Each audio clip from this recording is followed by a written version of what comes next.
यार वीडियो को स्टार्ट करने से पहले आप डोरेमोन के इन फुटेजेस के साथ बगल में चल रहे इन वीडियो पर गौर करो।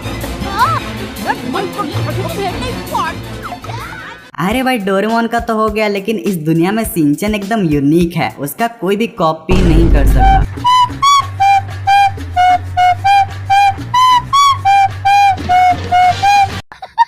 और भाई सिर्फ डोरेमोन शिनचैन का ही नहीं बल्कि ऑगी, सिम्पसंस, हमारा ढोकला स्पंज बॉब, यहाँ तक कि यारो कुंफू पांडा का एक ऐसा कॉपी है जो कि इतना क्रीपी है कि शायद ही आप उसे देख पाओगे। यारो ये तो आपने सुना ही होगा कि every masterpiece has its cheap copy. बिल्कुल वैसे ही जो आपके फेवरेट चाइल्डहुड कार्टून्स हैं, दुनिया के कई कंट्रीज में उसका भी रिपॉप वर्जन या फिर वैना भी कॉपीज भी होती हैं, जिन्हीं के बारे में आज मैं आपको बताने वाला हूँ। तो यारो चलो व्हाट द फैक्ट इस फन इंटरेस्टिंग वीडियो को स्टार्ट करते हैं।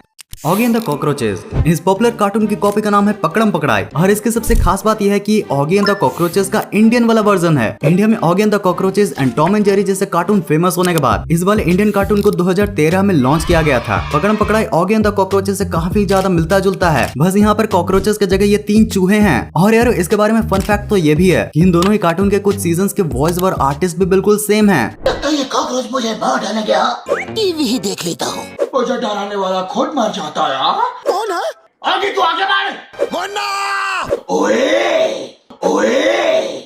और पकड़म पकड़ाई को बनाने के पीछे एक रीजन ये भी था कि इंडिया में जितने भी कार्टून देखे जाते हैं ना, वो मोस्टली फॉरेन के होते हैं, और इसलिए इस कार्टून को फॉरेन कार्टून के कंसेप्ट को लेकर बनाया गया ताकि इंडियन ऑडियंस इंडियन कार्टून को भी देखना शुरू कर सके। और हाँ, यह पकड़म पकड़ाई कार्टून काफी ज्यादा अच्छा था और यह आज भी इंडियन बच्चों को काफी ज्यादा पसंद आता है। शिनचैन तो देखो यारो, जब मैं इंटरनेट पर शिनचैन के सस्ते कॉपी को सर्च कर रहा था ना, तब मुझे बहुत देर ढूंढने के बाद एक इमेज मिली जिसमें शिनचैन के 4 इमेजेस को एक कार्टून के साथ कंपेयर किया गया था। और भाई इसे देखकर मेरी आंखें तो फटी की फटी रह गईं, और मैं थोड़ी देर के लिए सोचने लगा कि आखिर हमारा राजू शिनचैन की कॉपी कब से करने लगा। आधा घंटे से भी ज्यादा रिसर्च करने पर पता चला कि हमारा राजू नहीं बल्कि चाइना का डा जुइबा डूडू है। क्या बोला तूने?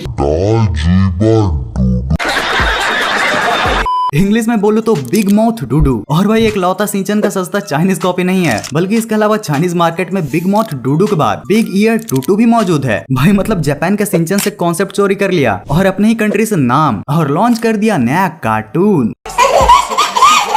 वैसे शिनचैन के स्टोरी लाइन, उसके कैरेक्टर की पर्सनैलिटी और आर्ट स्टाइल, यहाँ तक कि टारगेटेड ऑडियंस, इन सबको देखकर यह लगता है कि ओबे चमाकुन कहीं न कहीं शिनचैन की कॉपी तो जरूर है। लेकिन यारो यह बात उतनी सच नहीं है। ओबे चमाकुन इंडिया में कुछ ज्यादा पॉपुलर नहीं है, लेकिन यारो आपने भी कभी न कभी कहीं न कहीं इस एनिमे को तो जरूर से देखा होगा। अगर नहीं देखा है तो हम आपको बताते चले कि यह एक बहुत ही ज्यादा एंटरटेनिंग एंड फनी एनिमे था, मतलब बिल्कुल शिनचैन की ही तरह। और यह जापान के ऑडियंस के बीच में काफी फेमस भी था, और शिनचैन और इस कार्टून की मोस्टली ऑडियंस सेम ही हुआ करती थी। यही कारण था कि कई लोगों को लगने लगा कि इन दोनों कार्टून में काफी सिमिलैरिटीज हैं।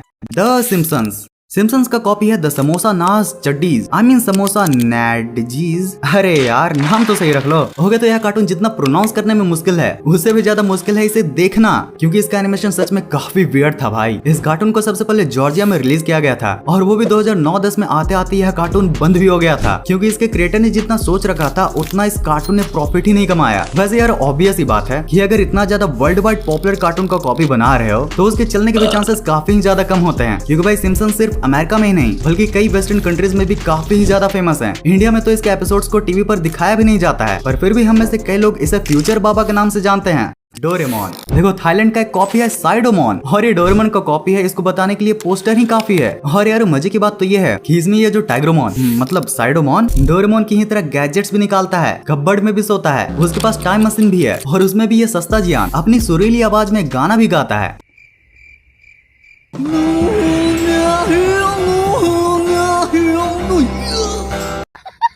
वैसे तो डोरेमोन के और भी कई सारे कॉपीज हैं, बट यार उसमें से भी जिसका सबसे पहले नाम आता है वो है हमारा कित्रेत्सु। हाँ आपने बिल्कुल सही सुना। सबसे पहले अगर आप इन दोनों एनिमे के कैरेक्टर्स को देखोगे तो आप खुद ही समझ जाओगे कि इसमें कितनी ही ज्यादा सिमिलैरिटीज हैं। और यार यह भी फन फैक्ट है कि दोनों ही एनिमे को एक ही क्रिएटर ने बनाया है, फुजिको ए फुजियो ने। डोरेमोन हिट होने के बाद जब उन्होंने कित्रेत्सु को रिलीज किया तो यार उसमें भी डोरेमोन के बेसिक फॉर्मूले का ही यूज किया, बस फर्क इतना है कि डोरेमोन में फ्यूचर के टेक्नोलॉजी को दिखाया गया है, वहीं पर कित्रेत्सु में पास्ट के। और यार अगर आप फुजिको ए फुजियो के बनाए हुए सारे एनिमे के लिस्ट को देखोगे तो आपको उन्हीं के बनाए हुए कई सारे ऐसे एनिमे मिल जाएंगे जिसमें कैरेक्टर लेआउट, डिजाइन, पर्सनैलिटीज काफी ही सेम है, लेकिन शायद कितरेत्सु को जानबूझकर डोरेमोन की कॉपी बनाया गया था। अगर आप ध्यान से देखोगे तो कितरेत्सु बिल्कुल डोरेमोन की ही तरह है, लेकिन उसके कंपेरेटिवली बच्चों को और भी अच्छी मैसेजेस देता है। लाइक इसमें कोई भी कैरेक्टर बुरा नहीं है। नोबिता के रिलेटेड कैरेक्टर यानी कि कितरेत्सु को आलसी और पढ़ाई में कमजोर नहीं बताया गया है, बल्कि बहुत ही ज्यादा मेहनती और स्मार्ट बताया गया है। मतलब यारो अगर एक तरीके से देखा जाए तो ऐसे अच्छे मैसेजेस जो क्रिएटर ने डोरेमोन में नहीं दिया है उसको कितरेत्सु में दिया है।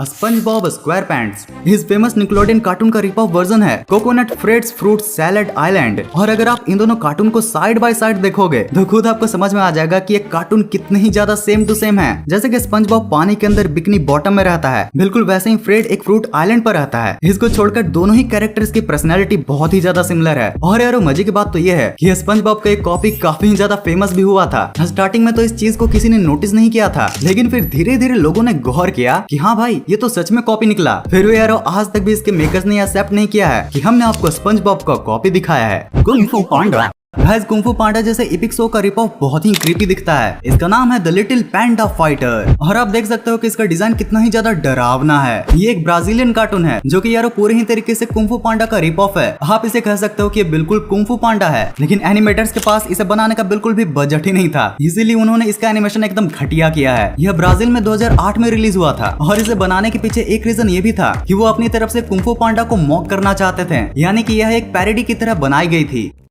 तो यार अब इतने नॉलेज के बाद हर बार की तरह कुछ मीम के साथ मस्ती तो बनती है ना। साइंस टीचर, क्या तुम क्लास में सो रहे हो? नहीं सर, वो ग्रेविटी की वजह से सर थोड़ा सा नीचे झुक गया था। Introduce yourself. My father's name is laughing and my mother's name is smiling. Are you kidding? No, no sir. He is my cousin. I am actually joking. क्या बढ़िया था गुरु। I love education without examination. Mummy के phone का hotspot लिया था और data खत्म हो गया। अब वो अनुपमा नहीं देख पा रही है। गोबर के कीड़े, तू सड़ के मर जा, खटपल के ले।